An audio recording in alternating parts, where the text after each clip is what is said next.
تخيل معايا مكتبة ضخمة فيها كتب من كل الحضارات، فيها علوم في الطب والفلك والرياضة والكيمياء والفلسفة، فيها مخطوطات نادرة مش ممكن تيجي تاني. تخيل كل ده يختفي في دقايق، وده اللي حصل بالظبط في مكتبة بغداد.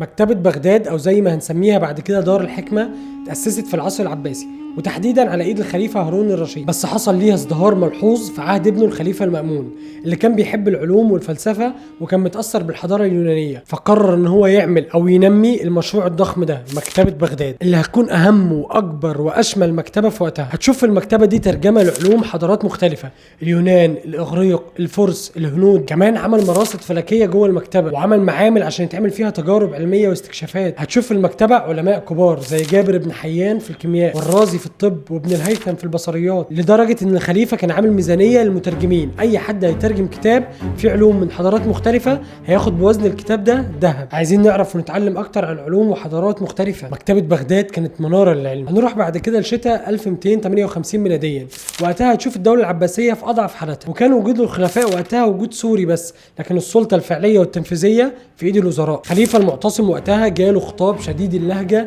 من هولاكو حفيد جنكيز خان، سلم لنا مدينة بغداد والا الحرب والخراب والنار هيكونوا على مدينة بغداد. خليفة المعتصم تجاهل التهديدات دي وقال بغداد هي عاصمة الخلافة، استحالة حد يجتاحها. مصادر كتير بتقول ان الوزير الشيعي ابن العلقمي اشار على الملك وقتها المعتصم انه ما يجهزش جيش كبير، وده تسبب في اجتياح وتدمير بغداد والكوارث اللي هتسمعها دلوقتي. مؤرخين كتير بيقولوا ان الوزير ابن العلقمي هو اشهر خاين في التاريخ، وان هو اللي تسبب في اجتياح المغول لبغداد. ولكن على الناحية التانية قرر انه يجمع جيش قوامه 200,000 جندي عشان يجتاح بغداد، ومش بغداد وبس، ده كان بيجتاح اي مدينة بيقابلها، كان بينهبها، بيقتل الاطفال اللي فيها الشيوخ، والرجاله كان بياخدهم مقاتلين في الجيش بتاعه او يموتوا. وفي يناير من نفس السنه 1258 التتار ومعاهم مهندسين صينيين في الجيش بتاعهم حاصروا مدينه بغداد. عدد الجنود المدافعين عن مدينه بغداد وقتها اقل من 20,000 جندي باسلحه قديمه ومعنويات في الارض، يعني تقدر تقول انهزموا من قبل ما يحاربوا. وبدا جيش هولاكو بالمنجنيق يقصف اسوار المدينه. مع القصف ده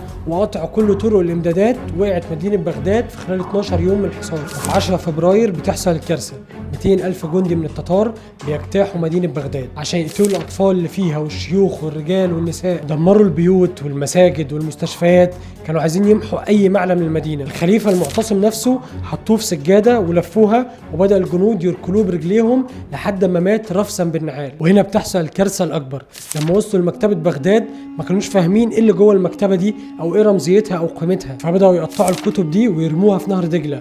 وعشان تتخيل عدد الكتب، فالمؤرخ ابن كثير بيقول ان الكتب كانت بتعمل سدود في النهر، الجنود كانوا بيعدوا عليها. تخيل الكم، ولون النهر بقى بلون الحبر من كتر الكتب اللي اترمت فيه. تخيل معايا كتب فيها علوم لمئات السنين، مخطوطات نادرة مش ممكن تتعوض تاني، بتترمي وتتحرق. الغرض من ده هو محو هوية كاملة ومحو خلافة اسمها الخلافة العباسية، والنتيجة كانت سقوط المدينة وتدمير مكتبة بغداد اللي راح معاها 500 سنة من التراكم العلمي. مدينة بغداد اتدمرت البنية التحتية بتاعتها، واهلها اما اللي هرب او اما اللي اتقتل. فضلت كده لاكتر من 40 او 50 سنة لحد ما بدأ ترميمها من تاني، ولترميمها قصة جميلة ممكن نبقى نقولها في فيديو تاني.